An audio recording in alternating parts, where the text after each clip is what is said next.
got to really focus on your finances. What's a necessity? What's necessary? What's just for enjoyment? Let's cut out the enjoyment until we in a position where we really on our feet.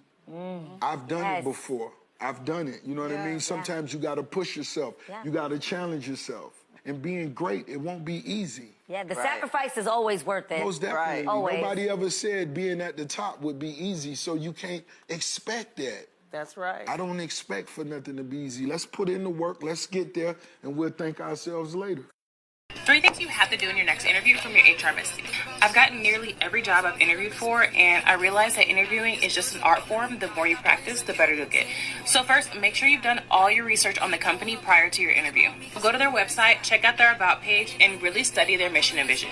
Once you've really got these down, make sure you find ways to incorporate them in nearly every single one of your interview answers. The second is to look up commonly asked interview questions and make sure you have a standard answer for the majority of these questions, because you will get asked the same questions again and again. This especially goes for behavioral questions like, tell me about a time that you... And the last tip, and I use this in every single interview, is to talk about your commonalities. Use the interviewer's name, ask them about themselves, and find something in common. And a bonus tip, this may make me old school, but send a thank you email. You don't know how many people don't do that in today's day and age, and that definitely gives you a competitive advantage. Follow for more.